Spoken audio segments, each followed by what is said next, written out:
अस्सलाम वालेकुम, this is Murshid Ali and you are watching the Murshid TV. आज हम आपके साथ एक ऐसे टॉपिक के ऊपर बात करने जा रहे हैं, एक ऐसी चीज़ शेयर करने जा रहे हैं जो कि मनी फार्मूला है, जो आपको बताएगा कि आप अपनी ज़िंदगी के अंदर कैसे अमीर बन सकते हैं। ये एक बड़ा सिंपल सा फार्मूला है। विद इन योर रिसोर्सेज, जो भी आपकी सोर्स ऑफ इनकम है, आप बस इस फार्मूले को अप्लाई करें और अमीर बनिए।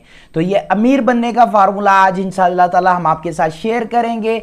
इस चैनल को सब्सक्राइब कर दीजिए क्योंकि हम तमाम तर वीडियोस आपके लिए लाते हैं रिसर्च के साथ। तो शुरू करते हैं। असल में गरीब लोगों का मसला ये होता है कि वो कितनी ही अच्छी अर्निंग कर लें, लेकिन उसके बावजूद जो उनके पास फिनेंशियल नॉलेज का ना होना है, ये एक बड़ा सबब है कि वो कभी अमीर बन ही नहीं पाते।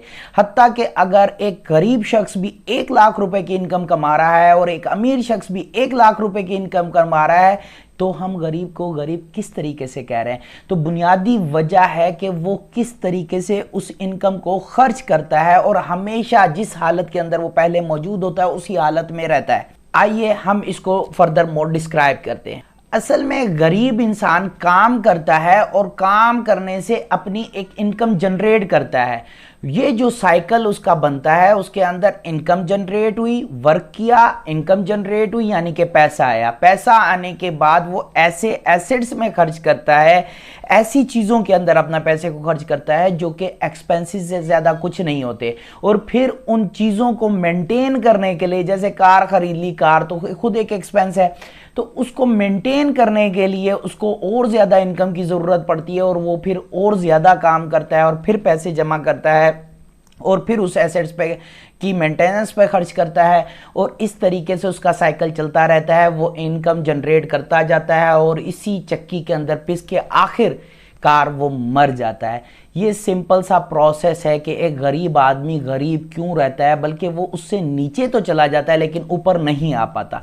उसके बरअक्स एक अमीर आदमी क्या करता है? एक अमीर आदमी क्या करता है कि इनकम अपनी जनरेट करता है, सेम वर्क करता है, इनकम जनरेट करता है। इनकम जनरेट करने के बाद वो ऐसे एसेट्स जनरेट करता है, वो कोई लैंड ले लेता है, वो कोई अपनी ऐसी इनकम जनरेट करने की कोशिश करता है, इन्वेस्ट करता है कहीं पर पैसा, जिससे वो अपनी इनकम को जनरेट कर सके और जल्द या बदेर वो उससे अमीर हो जाता है, क्योंकि वो अपने वर्क को इनकम जनरेट करने के लिए लगाता है। इनकम जनरेट करने के बाद जब उसके पास पैसा आता है तो वो उससे ऐसे एसेट्स परचेज करता है, ऐसी जगह पर इन्वेस्ट करता है कि वो पैसा उसको और पैसा कमा कर देता है।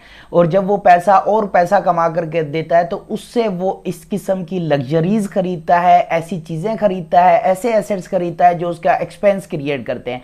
अब उसको वर्क करके सिर्फ और सिर्फ अपने इनकम जनरेट करनी होती है और अपने एसेट्स जनरेट करने होते हैं और वो जो एसेट्स हैं उनका जो प्रॉफिट आ रहा होता है, वो प्रॉफिट उसके लिए लग्जरीज को बाय करता है और उसके एक्सपेंसेस भी वही बेयर करता है। और ये आखिर में साइकिल एक दफ़ा टूट जाता है और डायरेक्टली उसको अमीर आदमी को वर्क नहीं करना पड़ता। वो एसेट्स उसके लिए अर्निंग कर रहे होते हैं और वो अर्निंग उसके एक्सपेंसेस में खर्च हो रही होती है और वो एक्सपेंसेस फिर दोबारा से उसको मनी जनरेट करके दे रहे होते हैं और इस तरीके से ये साइकिल चलता रहता है और वो अर्न करता रहता है। फॉर एग्जाम्पल, 2 शख्स हैं, एक है मिस्टर ए, एक है मिस्टर बी। दोनों अर्निंग कर रहे हैं 1 लाख रुपए पर मंथ।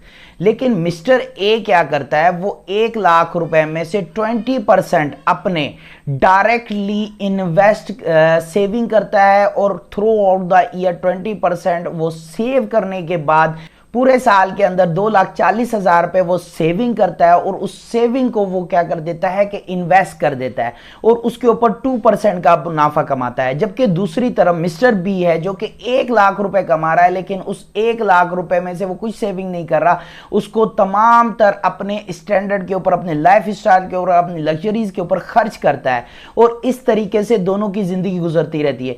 क्या आप जानते हैं ये जो मिस्टर ए है, ये 2,40,000 पे हर साल इन्वेस्ट करके 40 साल के बाद जब ये रिटायर्ड होगा तो ये कितनी अमाउंट जमा कर लेगा?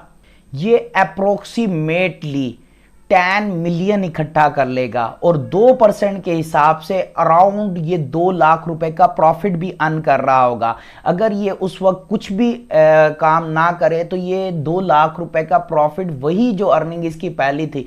ये मैं बात कर रहा हूं अगर आपके तमाम तर मामला सेट रहे, यानी कि मिस्टर ए की इनकम 1 लाख रुपए ही पर मंथ रही है, उसकी इनकम में कोई तब्दीली, कोई इजाफा नहीं हुआ, तो भी वो इतनी अमाउंट जमा कर लेगा। और ये जो मिस्टर बी के बच्चे होंगे ये मिस्टर ए की गुलामी करेंगे, क्योंकि इसने अपनी जिंदगी के अंदर ये 1 करोड़ रुपए कमाया है, इसको जमा किया है, इसको इन्वेस्ट किया है, उसको वो अपनी रिटायरमेंट के बाद किसी अच्छे बिजनेस के अंदर भी लगा सकता है और उससे अर्निंग कर सकता है। तो आइए चलते हैं फार्मूले की तरफ। जो फार्मूला मैं आपको बताने जा रहा था वो फार्मूला मनी फार्मूला है। इस फार्मूले को कहते हैं हम 50-30-20 का रूल। 50% आपने अपनी नीड्स पे खर्चे करने होते हैं।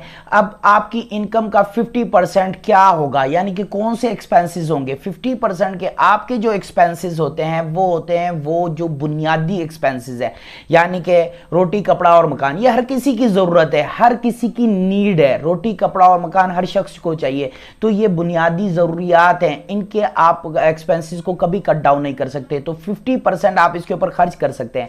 30% आप अपनी वांट्स पे, वांट्स वो होती हैं जो लग्जरीज आप हासिल करना चाहते हैं। देखें, आपकी बेसिक नीड सेल फोन है, लेकिन अगर आप एक एक्सपेंसिव सेल फोन खरीद रहे हैं तो ये आपकी वांट है। अगर आपके पास एक कार है, नॉर्मल कार भी, अगर वैसे तो देखा जाए तो कार आपकी बेसिक नीड में नहीं आती, लेकिन फिर भी अगर देखा जाए तो आप एक एक्सपेंसिव कार खरीद रहे हैं, ये तो टोटली आपकी वांट हो सकती है, लग्जरी हो सकती है, लेकिन ये आपकी नीड बिल्कुल भी नहीं हो सकती। इसके अलावा आप अगर एक नॉर्मली हम फूड वगैरह खाते हैं, आमतौर पे घर के अंदर खाना खाते हैं, अगर आप किसी एक्सपेंसिव होटल के अंदर डिनर करते हैं तो ये भी आपकी वांट्स में आता है, नीड्स में नहीं आता। तो आप अपनी इनकम का 30% अपनी वांट्स पे खर्च कर सकते हैं। अब जैसे भी आपने सालाना अपना बजट बना लेना है, 50% आपने अपनी नीड्स पे खर्च करना है, 30% आपने अपनी वांट्स पे खर्च करना है, और 20% आपने सेव करना है और उसको डायरेक्टली इन्वेस्ट करना है कहीं पर भी जहां पर आपको एटलीस्ट 2 से 3% का प्रॉफिट आए, ताकि वो अमाउंट आपकी एटलीस्ट 1 to 2% आपकी इंक्रीज ही हो, कम ना हो। आप अपने करियर के स्टार्ट पे अगर इस 50-30-20% के रूल पे चलते हैं तो मैं आपको गारंटी देता हूं कि 40 साल के बाद आप अपनी जिंदगी के अंदर एक ऐसे शख्स होंगे कि जो शख्स ने 20% की सेविंग ना की होगी वो उसके बच्चे आपकी गुलामी करेंगे। ये आपने अपने रेनी डेज के लिए सोचना है। आपकी मर्जी है, चाहे आप अपनी लग्जरी पे आज टोटल अमाउंट खर्च कर दें या फिर स्लोली ग्रेजुअली आप उसको सेव करते रहें और अपनी रिटायरमेंट के बाद भी आप अपना सेम लाइफ स्टाइल इंजॉय करें जो कि आप पहले कर रहे थे, बल्कि उससे भी बेहतर कर लें। हमारे पास 2 चॉइसेस होती हैं, या तो हम अपना आज आसानी के साथ गुजार लें, जो भी कुछ है आज उसको एक्सपेंस कर लें, या थोड़ी सी फिनेंशियल नॉलेज लेकर उसमें से कुछ सेव कर लें और अपने बुरे दिनों के लिए बचा लें। इसीलिए हम अपने चैनल के ऊपर आपके लिए लाए हैं इसी किस्म की वीडियोस जो आपको गाइड करते हैं कि फिनेंशियल नॉलेज क्या है, आप किस तरीके से अपनी ज़िंदगी को एक अच्छे तरीके से गुजार सकते हैं और इस महंगाई का मुकाबला कर सकते हैं। ये 50-30-20% का जो रूल है ये आम तौर पे लागू होता है। सेविंग करने के लिए ये लाजिम है कि सबसे पहले आप अपने 20% को बचाइए और उसको इन्वेस्ट करते रहिए। कल आपका आज से बेहतर होगा। अपना और अपने इर्द गिर्द के लोगों का ख्याल रखिएगा। Thank you. अल्लाह हाफिज़।